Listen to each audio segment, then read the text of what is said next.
Today's deep dive is one of those moments that reminds the world exactly why Prince Harry and Meghan Sussex continue to stand in a league of their own, while their loudest critics remain frozen in the same dusty corner, recycling their bitterness like it's an heirloom.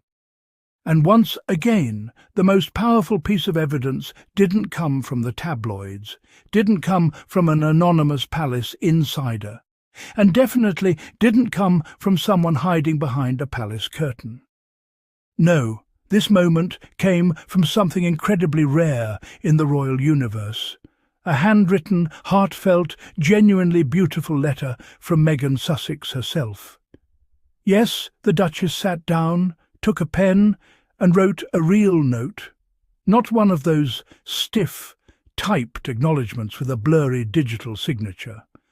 A real letter filled with warmth and sincerity sent to astrologer Angela Pearl after a private gathering in New York. And let me tell you, the moment this letter surfaced, the internet didn't just react, it vibrated. Because this wasn't just a thank you. It was a reminder of the class, humanity and emotional intelligence Harry and Meghan Sussex bring into every room they walk into. While certain royals wait for cameras before pretending to care, Harry and Meghan Sussex simply do what they've always done. They move with intention, with kindness, with substance. And meanwhile, some folks across the pond are still trying to figure out why waving at crowds for 12 minutes doesn't impress anyone anymore. Now, picture this. It's October. The Sussexes are in New York for the Healthy Minds Initiative, doing actual global work. Not ribbon cutting, not fake smiling, not pretending to understand the briefing notes. Real work focused on mental health, compassion, and changing lives. Already, this is the kind of itinerary that sends shivers down the spines of certain royals who break into a sweat at the thought of doing anything more demanding than unveiling a plaque. But the Sussexes, they always make time for meaningful connections. They attended private dinners, hosted thoughtful conversations, and among their guests was Angela Pearl, a respected astrologer with 2 decades of experience. And let's be clear, this wasn't staged. No palace PR team, no photographers lurking in bushes, just authentic human connection, something Harry and Meghan Sussex excel at without even trying. Days later, Meghan Sussex writes that letter, personalised, warm, stamped with her royal cipher, because, let's be honest, she will forever outrank the jealousy aimed at her. In the note, she expresses gratitude, acknowledges Angela's insights, and even sends love to her family in Ukraine. That's who she is. Compassion isn't a performance for Meghan Sussex. It's a reflex. But then comes the line that sent Buckingham Palace into DEFCON 1. Meghan casually mentions that she and Harry hope to stay in touch, especially as they prepare for a future visit to Australia. Let me tell you, the moment that sentence hit the internet, you could practically hear someone in Kensington Palace choke on their afternoon tea. Because nothing, absolutely nothing, exposes insecurity quite like the thought of Harry and Meghan Sussex returning to a Commonwealth nation the working royals have ignored. The last time the Sussexes toured Australia, they didn't just show up. They lit that continent up. Crowds so massive the media ran out of excuses. Young people energised, Australians chanting Meghan's name like she was a rock star. Harry adored everywhere he went. And do you remember what the tabloids did? They panicked. They started attacking Meghan for things like closing her own car door. Imagine being so threatened by a woman's ability to close a door. The obsession was embarrassing then, and it's even funnier now.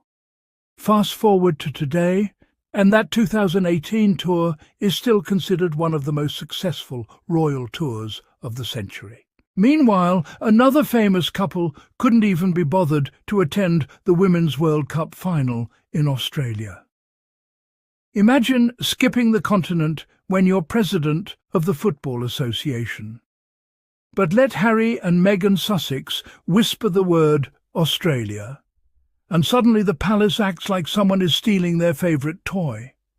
That's the Sussex effect. Whatever they do becomes the standard, and no amount of forced imitation can match authenticity. But here's the funniest part, and please feel free to laugh with me. If Harry and Meghan Sussex do return to Australia, the meltdown from certain royal reporters will power the UK's entire electricity grid for a week. Because despite the lies, the narratives, the endless whining about them being irrelevant, crowds still show up for them. People still care. Their events still trend. Their messages still resonate.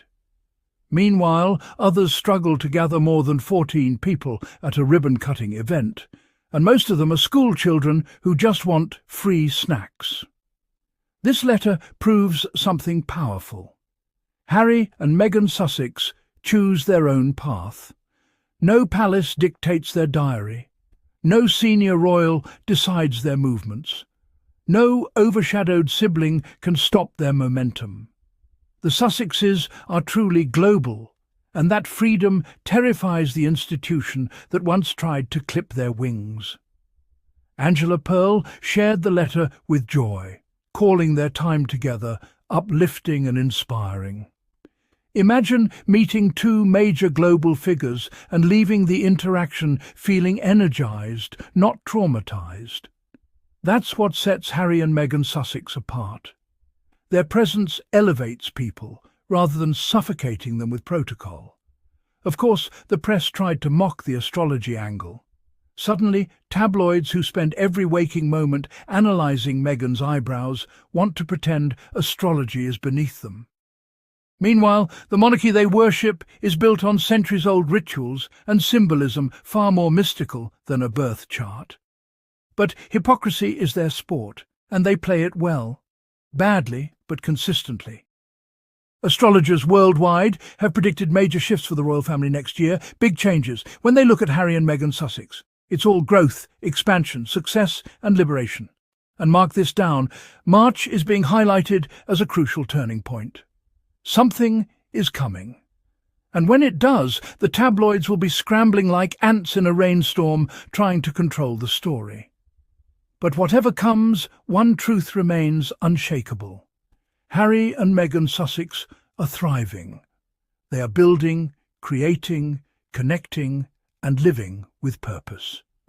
They are making more impact from California and New York than some people manage inside a palace with thousands of staff and full-time media protection. So let the haters stew in their own negativity. Let the tabloids foam at the mouth.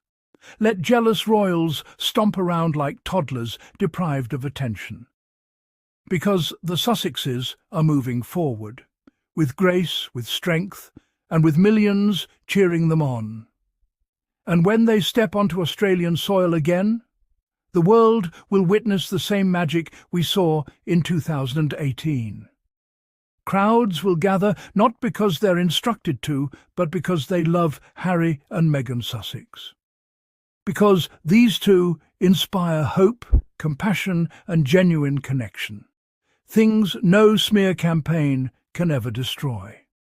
Squad, before you go, make sure you subscribe, smash that like button and turn on notifications so you never miss the real truth behind the palace drama.